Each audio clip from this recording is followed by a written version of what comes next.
Um assunto que gera curiosidade e inclusive pergunta aqui no canal é o subconsciente, né? Me foi perguntado aqui, né, o que seria o subconsciente e qual que é a força dele, como que ele age em nossas vidas.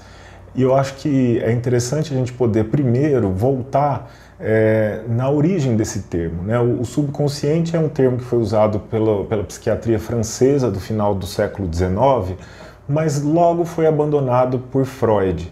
Freud propôs, né, um aparelho psíquico constituído por 3 camadas, 3 lugares que não são lugares físicos, né, não está em alguma região anatômica do cérebro, mas que tem funções, tem características distintas. O consciente, a nossa consciência, que é isso que a gente percebe, né, que é o que a gente usa para gerenciar o nosso contato com o meio, o pré-consciente e o inconsciente. Então, o pré-consciente tem aquilo que a gente não está exatamente na nossa tela mental aqui no momento, mas se eu precisar, eu consigo acessar. Eu consigo acessar uma memória, eu consigo acessar um número de telefone, alguma informação que é pré-consciente, mas pode ganhar consciência. O inconsciente, ele não é só aquilo que não está consciente, mas ele é uma outra linguagem, é uma outra forma em que o nosso aparelho psíquico encontra para agrupar representações, símbolos, né? E ele se manifesta de diferentes formas. Nós vimos sobre esse assunto num vídeo aqui do canal sobre o inconsciente. O inconsciente se manifesta através de repetições na nossa vida, são aqueles padrões de relacionamento, as escolhas que a gente sempre faz do mesmo jeito e não entende muito bem porquê. Os sonhos, né, que são formações do inconsciente, que mostram para a gente essa outra linguagem, que é uma linguagem cifrada, mas que carrega ali traços de memória relacionados a um desejo infantil, muitas vezes, a questões da sexualidade. Os xistes, que são piadas, trocadilhos, coisas que fazem graça meio que no susto para a gente.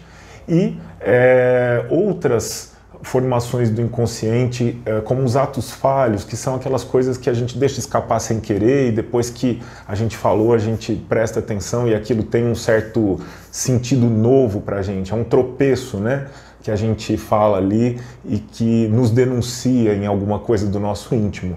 Os sintomas, eles também são formações do inconsciente. Então o inconsciente, ele tem dentro dele uma gramática, uma estrutura, né, de linguagem que é diferente da nossa linguagem consciente. Né? É uma linguagem que é possível de ser acessada por meio dessas formações e da análise delas. Né? Então a psicanálise é justamente o convite a gente entrar em contato com o nosso inconsciente. Esse inconsciente, ele não é um lugar, ele não é um porão, ele não é um depósito daquelas coisas velhas que a gente não lembra, traumas e medos que estão lá, ocultos, e não é isso. O inconsciente está acontecendo aqui o tempo todo. Na medida que nós estamos nos comunicando, ele está se fazendo presente de uma outra forma. E aí que eu acho legal, porque a gente desmistifica o inconsciente, primeiro como um vilão, né, como aquele que é culpado por nossas ações, quando a gente vê muitas vezes a pessoa falando, bom, então só se foi inconsciente, não fui eu. Não, pode não ter sido a consciência, né, pode não ter sido o eu, mas faz parte de mim. Né, e é isso que é legal da gente pensar, o que isso que é inconsciente tem a ver comigo?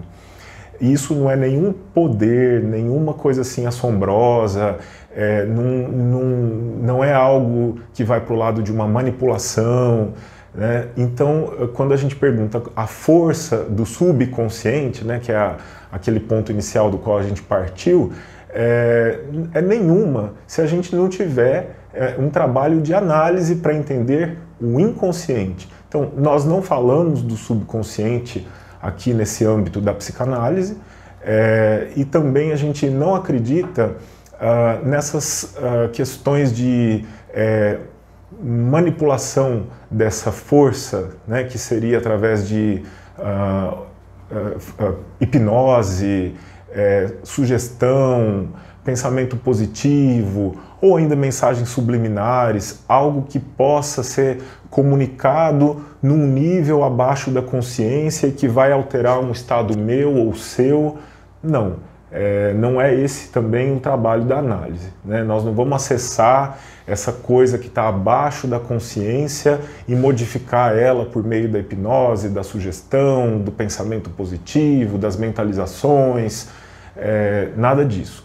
A gente vai, através da escuta, entender que tem alguma coisa que aparece como que numa surpresa, num tropeço, numa troca de palavras, num sonho, num sintoma, e que porta, né, um sentido, tem um prazer envolvido, tem um desejo envolvido, ou algum conflito relacionado com a necessidade que nós temos de proteger a nossa consciência desses desejos que não são bem-vindos e que geram conflito nas diversas camadas aí do nosso aparelho psíquico, certo? Então, espero que eu tenha contribuído aí com esse tema, né? Diferenciando um pouquinho essa noção antiga de subconsciente, que ainda volta e meia aparece em literaturas assim mais alternativas, ou mesmo em livros de autoajuda, mas não é bem esse o caminho que a psicanálise propõe desde Freud, que é o conhecimento do inconsciente, né, dentro de um dispositivo analítico. Muito obrigado pela sua companhia. Pode curtir, comentar, compartilhar aí com seus amigos, se inscreve no canal, aperta o sininho para receber as notificações e eu te espero na semana que vem com mais um vídeo sobre saúde mental. Um abração.